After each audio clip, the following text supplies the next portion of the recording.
மதுரையில் காவலர் கஞ்சா வியாபாரியால் அடித்து கொலை செய்யப்பட்ட விவகாரம் தொடர்பாக சட்டப்பேரவையில் எதிர்க்கட்சித் தலைவரை பேச அனுமதிக்காமல் ஸ்டாலின் அரசு அராஜகம். ஸ்டாலின் அரசின் சர்வாதிகார போக்கை கண்டித்து சட்டப்பேரவை வளாகத்தில் விண்ணதிர முழக்கமிட்ட அதிமுக எம்எல்ஏக்கள்.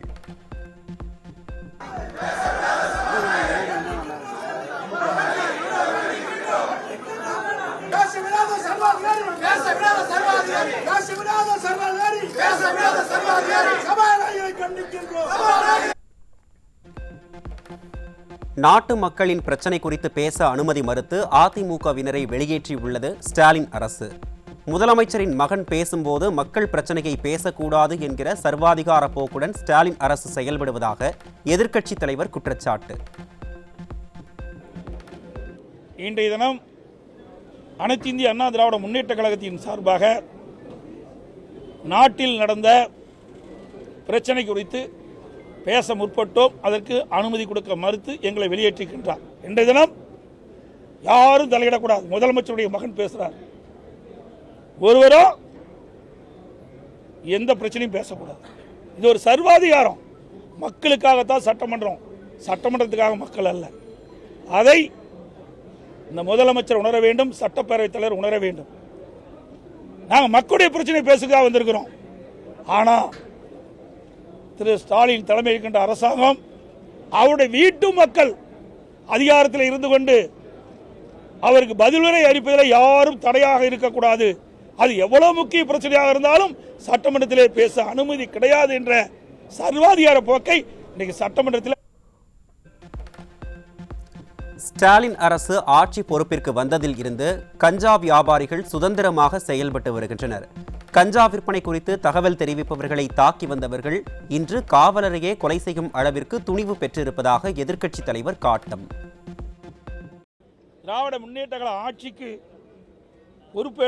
வந்து பொறுப்பேற்றதிலிருந்து தமிழகம் முழுவதும் கஞ்சா மற்றும் போதைப் பொருட்கள் விற்பனை செய்பவர்கள் சுதந்திரமாக அந்த கஞ்சாவை மற்றும் போதைப் பொருட்கள் விற்பனையில் ஈடுபடுவது அன்றாட நிகழ்வாக இருக்கின்றது.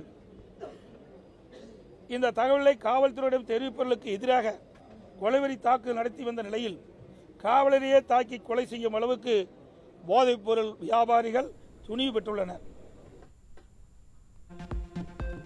போதைப் பொருள் புழக்கத்தை கட்டுப்படுத்த ஸ்டாலின் அரசு எந்த கடுமையான நடவடிக்கையும் எடுக்கவில்லை. கடந்த காலத்தில் காவல்துறை தலைவராக இருந்தவர் கஞ்சா வேட்டை 2.0, 3.0 என போட்டுவிட்டு ஓய்வே பெற்றுவிட்டார் என எதிர்க்கட்சித் தலைவர் கடும் விமர்சனம். காவல்துறை தலைவர் ஒருவர் இருந்தார். அவர் இந்த கஞ்சாவை கட்டுப்படுத்துவதற்காக ஆபரேஷன் கஞ்சா 2.0, 3.0, 4.0 என்று போட்டு அவர் ஓய்வு பெற்று விட்டார்.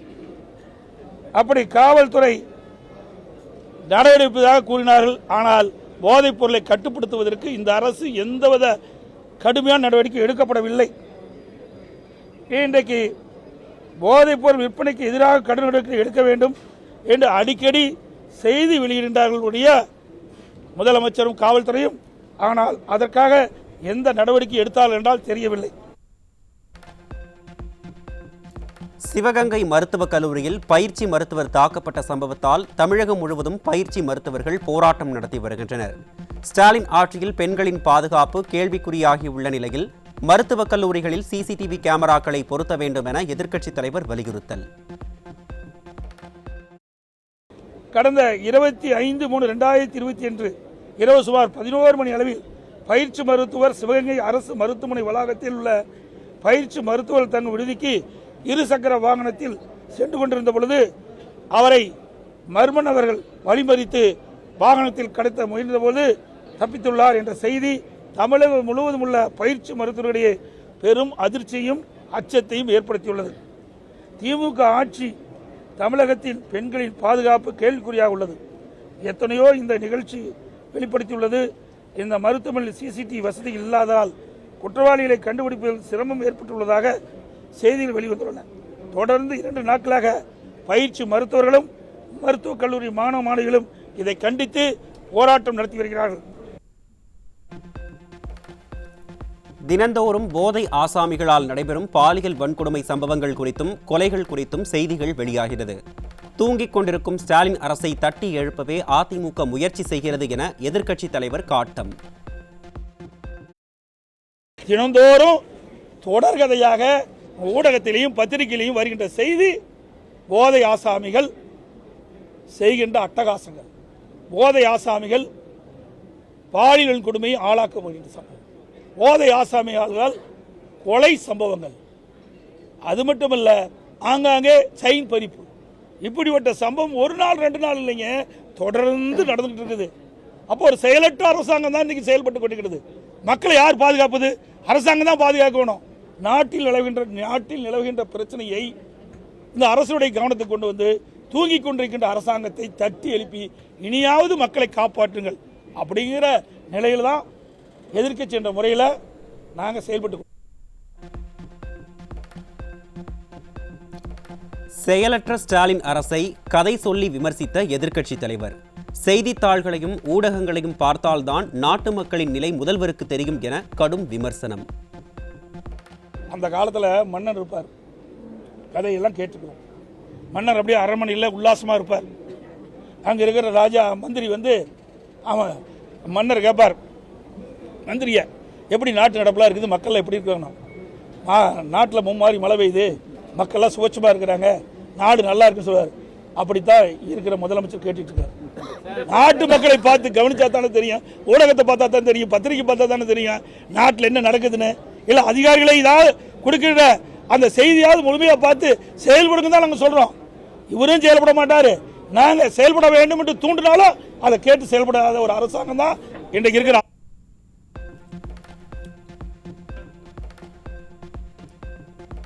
உச்சநீதிமன்றம் செந்தில் பாலாஜி அமைச்சராக நீடிப்பது குறித்து கேள்வி எழுப்பியிருப்பதை சுட்டிக்காட்டி எதிர்க்கட்சித் தலைவர் விமர்சனம். நிர்வாக திறனற்ற ஸ்டாலின் அரசால் தமிழகத்திற்கே தலைக்குனிவு எனவும் வேதனை. நீதிமன்றமே சொல்லியிருக்குதுல்ல, பதவியில் தொடர வேண்டுமா வேண்டாமான்னு இந்த முதலமைச்சருக்கு தெரியுதா இல்லையா? ஒரு உச்ச நீதிமன்றமே கொட்டு வச்சிருக்குது, நாடே தலை குனிந்து இருக்குது. இவர்களால் தமிழ்நாடே தலை குனிந்து இருக்கின்றது. நான் டெல்லி போகும்போது சில பேர் கேட்கும்போது எனக்கு வெக்கமாக இருக்குது. ஒரு உச்ச நீதிமன்றம் சொல்லுது நீங்கள் பதவியில் தொடர வேண்டுமா தொடரக்கூடாது என்று பதில் சொல்லுங்கிறாங்க. அவெல்லாம் குற்றம் செய்யலையா?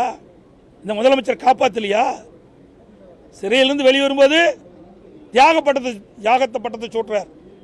அப்படிப்பட்ட முதலமைச்சர் தான் இப்படிப்பட்ட முதலமைச்சர் இன்றைய முதலமைச்சர் ஸ்டாலின். நெல்லை மாவட்டம் நாங்குநேரி அருகே பள்ளி மாணவிக்கு காதல் தொல்லை கொடுத்த இளைஞர் போக்சோவில் சிக்கினார். விடியாட்சியில் தமிழகம் பெண்களுக்கு பாதுகாப்பே இல்லாத மாநிலமாக மாறியிருப்பதாக பொதுமக்கள் வேதனை.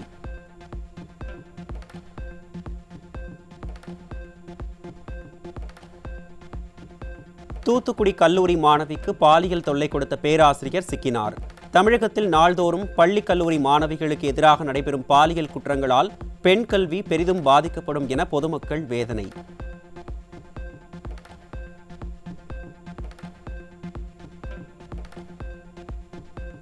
கடலூர் மாவட்டம் புவனகிரி அருகே திருமணம் செய்து கொள்வதாக கூறி இளம்பெண்ணை பாலியல் வன்கொடுமை செய்த காமுகன் சிக்கினான்.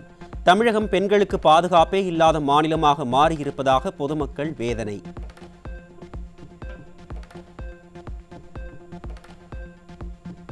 விருதுநகர் மாவட்டம் சாத்தூர் அருகே 16 வயது சிறுமியை திருமணம் செய்த இளைஞர் போக்சோ வழக்கில் சிக்கினார். பெண் கல்விக்கு முக்கியத்துவம் கொடுத்த தமிழகத்தில் ஸ்டாலின் அரசு ஆட்சிக்கு வந்ததில் இருந்து குழந்தை திருமணங்கள் அதிகரித்திருப்பது பெண்களிடையே கடும் அதிருப்தியை ஏற்படுத்தியுள்ளது.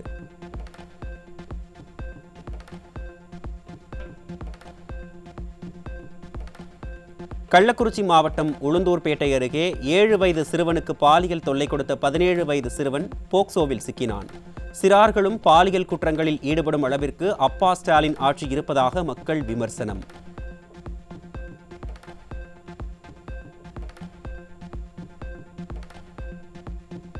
சென்னை திருவிக நகரில் பள்ளி மாணவிகளை கத்தியை காட்டி மிரட்டி இன்ஸ்டாகிராம் ஐடி கேட்ட 2 சிக்கினர்.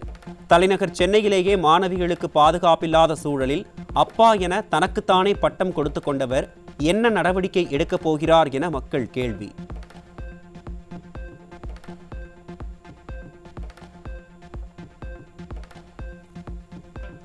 திருவண்ணாமலை மாவட்டம் செங்கம் அருகே 5ஆம் வகுப்பு மாணவிக்கு பாலியல் தொல்லை கொடுத்த தலைமை ஆசிரியர். பள்ளி மாணவிகளுக்கு எதிரான குற்ற சம்பவங்களை தடுக்க வேண்டிய அப்பா ஸ்டாலின் என்ன செய்து கொண்டிருக்கிறார் என மக்கள் கேள்வி.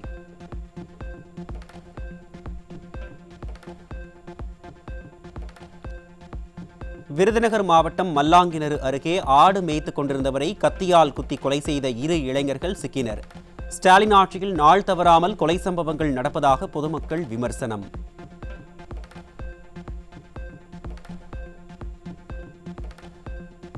திருவண்ணாமலை மாவட்டம் செங்கம் அருகே பொதுத் தேர்வு எழுத வராத மாணவனை கண்டித்த தலைமை ஆசிரியரை சரமாரியாக தாக்கிய போதை ஆசாமி. ஸ்டாலின் ஆட்சியில் ஆசிரியர்கள், காவலர்கள் என யாருக்கும் பாதுகாப்பு இல்லை என மக்கள் வேதனை.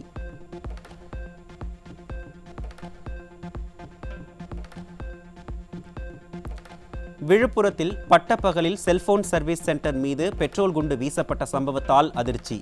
சட்டம் ஒழுங்கு சந்தி சிரிப்பதை எப்போது திராவிட மாடல் முதல்வர் உணர்வார் என மக்கள் கேள்வி.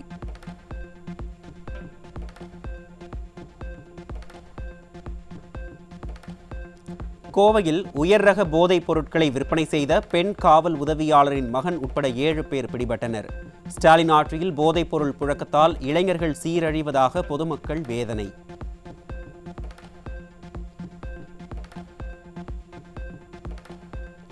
ராணிப்பேட்டை மாவட்டம் அரக்கோணத்தில் 26 கிலோ கஞ்சா சிக்கியதால் அதிர்ச்சி. ஸ்டாலின் ஆட்சியில் தமிழகம் போதைப் பொருட்களின் கேந்திரமாகி இருப்பதாக மக்கள் விமர்சனம்.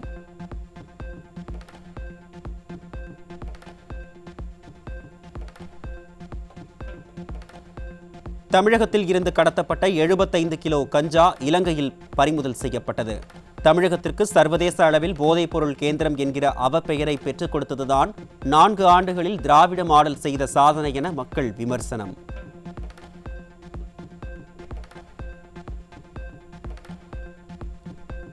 சேலம் மாவட்டம் கெங்கவல்லி அருகே கஞ்சா விற்பனையில் ஈடுபட்ட 2 சிறுவர்கள் உட்பட 4 பேர் சிக்கினர். சிறுவர்களும் கஞ்சாவிற்கும் அளவிற்கு தமிழகத்தை சீரழிக்கதான் விளம்பரம் செய்து ஆட்சிக்கு வந்தாரா விடியலார் என மக்கள் கேள்வி.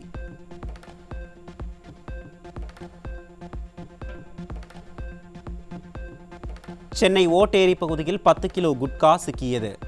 தலைநகர் சென்னையிலேயே குட்கா புழக்கத்தை கட்டுப்படுத்த முடியாமல் திராவிட மாடல் திணறல்.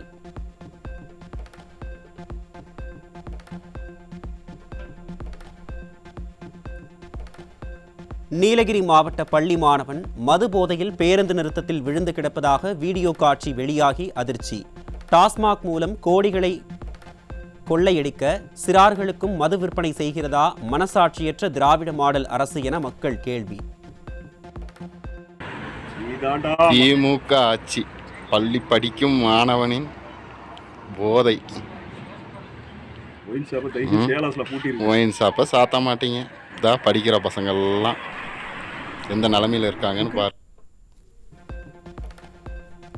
கோவை மாவட்டம் மதுக்கரை அருகே இணையதளம் மூலம் சுமார் 14,72,000 ரூபாய் மோசடி செய்த கும்பல் சிக்கியது. நிர்வாக திறனற்ற ஸ்டாலின் ஆட்சியில் சைபர் குற்றங்கள் அதிகரித்து வருவதாக மக்கள் வேதனை.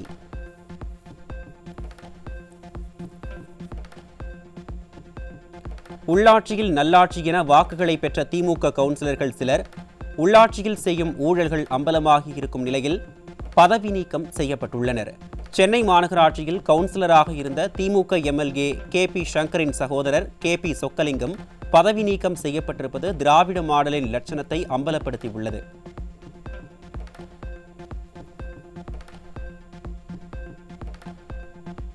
விழுப்புரம் மாவட்டம் திண்டிவனம் அருகே கந்துவட்டி கொடுமையால் திமுக நிர்வாகி தற்கொலை செய்து கொண்ட அவலம்.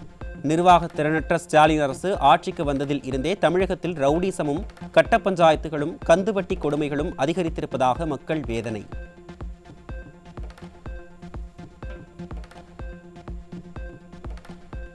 வருங்கால முதல்வரே என புசி ஆனந்தை புகழ்ந்து தாவேகவினர் ஒட்டிய போஸ்டரால் சிரிப்பலை. முதல் தேர்தலை சந்திக்கும் முன்னரே பிளவை நோக்கி செல்கிறதா தாவேக என விஜய் ரசிகர்கள் கேள்வி.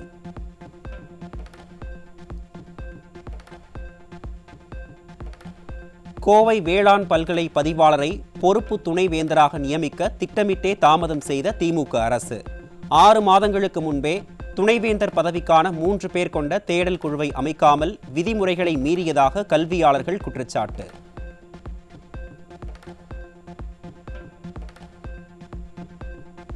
அதிகாரத்தை தவறாக பயன்படுத்தி தனது மனைவியின் பெயரில் அரசு நிலம் வாங்கியதாக அமைச்சர் மா சுப்பிரமணியன் மீது லஞ்ச ஒழிப்புத்துறையினர் பதிவு செய்த வழக்கை ரத்து செய்ய முடியாது. லஞ்ச ஒழிப்புத்துறையின் நடவடிக்கைக்கு எதிராக மா சுப்பிரமணியன் தாக்கல் செய்த மனுவை நிராகரித்து வழக்கு விசாரணையை தொடரலாம் என சென்னை உயர்நீதிமன்றம் தீர்ப்பு.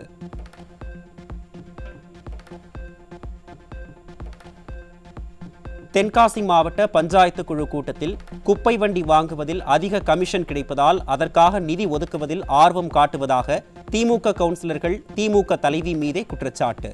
திராவிட மாடல் ஸ்டாலின் ஆட்சியில் மாநகராட்சி முதல் ஊராட்சிகள் வரை அனைத்து துறைகளிலும் ஊழல் நடைபெற்று வருவதற்கு இந்த சம்பவமே சான்று.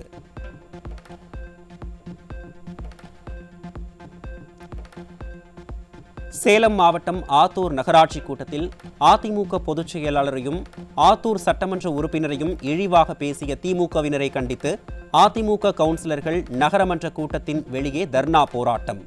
மக்களின் கோரிக்கைகள் குறித்து பேச வாய்ப்பு வழங்காமல் திமுகவினர் தொடர்ந்து அராஜகத்தில் ஈடுபடுவதாக குற்றச்சாட்டு.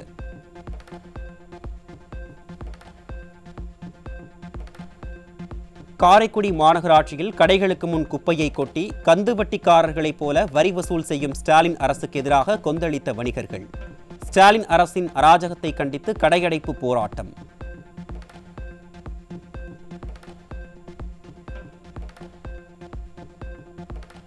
விழுப்புரம் மாவட்டம் திண்டிவனத்தில் லஞ்சம் பெற்றுக்கொண்டு தற்காலிக ஓட்டுநர்கள் மற்றும் நடத்துனர்களுக்கு பணி தருவதாக குற்றம் சாட்டி அரசு போக்குவரத்து ஊழியர்கள் போராட்டத்தில் ஈடுபட்டனர்.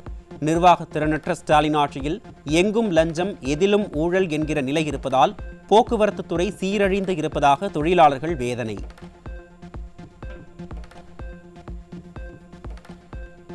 ரம்ஜான் பண்டிகையை முன்னிட்டு தமிழகம் முழுவதும் ஆடு விற்பனை அமோகம்.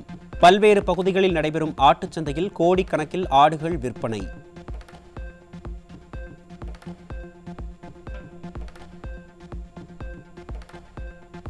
ராணிப்பேட்டை மாவட்டம் நெமிலி அருகே பிளாஸ்டிக் குடோனில் தீ விபத்து.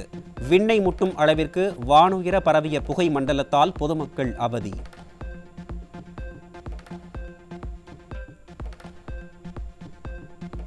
தங்க கடத்தல் வழக்கில் சிக்கிய நடிகை ரன்யா ராவுக்கு உதவியதாக தங்க வியாபாரி சாஹில் ஜெயின் கைது. இவ்வழக்கில் இதுவரை நடிகை ரன்யா ராவ் உட்பட 3 கைது செய்யப்பட்டுள்ளனர்.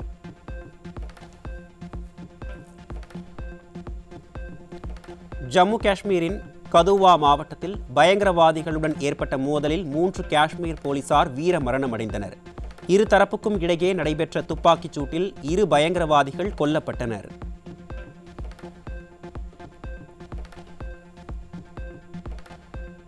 இந்தியாவில் 307 மருந்துகளின் விலை உயர்வில் விதிமுறைகள் மீறப்பட்டுள்ளதை தேசிய மருந்து விலை நிர்ணய ஆணையம் ஆவணப்படுத்தியுள்ளது. புற்றுநோய், ஆன்டிபயாட்டிக் போன்ற விலை உயர்வுக்கு கட்டுப்பாடு விதிக்கப்பட்டுள்ள சில மருந்துகளின் விலை மேலும் 1.7% உயர உள்ளதாக தகவல்.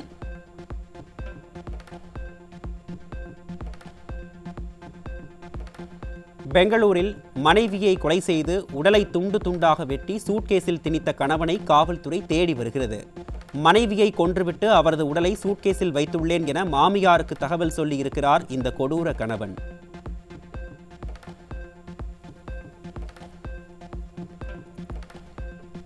இந்தோனேஷியாவில் ராணுவத்துக்கு கூடுதல் அதிகாரம் அளிக்கும் சட்டத்தை கண்டித்து நாடு முழுவதும் கலவரம் வெடித்துள்ளது. தலைநகர் ஜகார்த்தாவில் உள்ள பார்லிமெண்ட் கட்டடத்துக்குள் ஆயிரக்கணக்கான மாணவர்கள் நுழைய முயன்றதால் பரபரப்பு.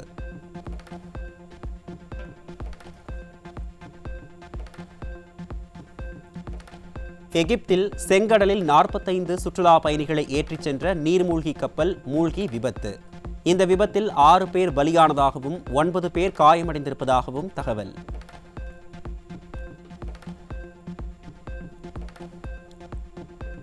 ஹைதராபாத் அணிக்கு எதிரான IPL போட்டியில் லக்னோ அணி 5 விக்கெட் வித்தியாசத்தில் முதல் வெற்றியை பதிவு செய்தது. மிச்சல் மார்ஷ், நிக்கோலஸ் பூரன் அரை சதம் விளாசி அசத்தினர்.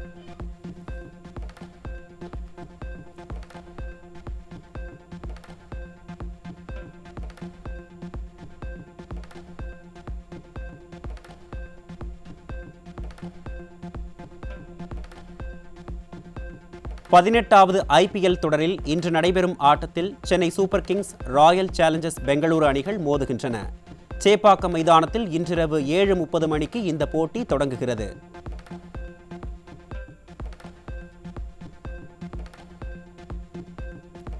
மெஸ்ஸி தலைமையிலான அர்ஜென்டினா கால்பந்து அணி வருகிற அக்டோபர் மாதம் இந்தியா வருகிறது.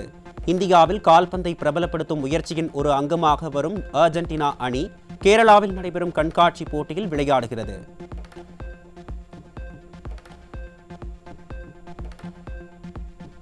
உலக திரைப்பட விழாக்களில் விருதுகளை வென்ற சந்தோஷ் திரைப்படத்தை இந்தியாவில் வெளியிட தணிக்கை வாரியம் தடை விதித்துள்ளது.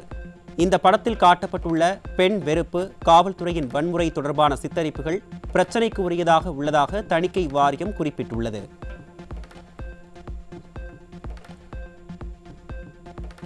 அமெரிக்காவின் புதிய வரி விதிப்பு கொள்கையால் இந்தியாவின் ஏற்றுமதியில் $10 பில்லியன் வரை இழப்பு ஏற்பட வாய்ப்பிருப்பதாக தகவல். குறிப்பாக ஆடை ஏற்றுமதியில் அதிகளவு பாதிப்பு ஏற்படலாம் என நிபுணர்கள் கருத்து.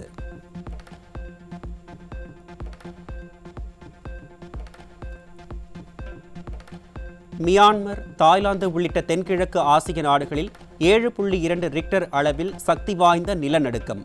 அடுத்தடுத்து நிலநடுக்கங்கள் உணரப்பட்டதால் பொதுமக்கள் பீதி.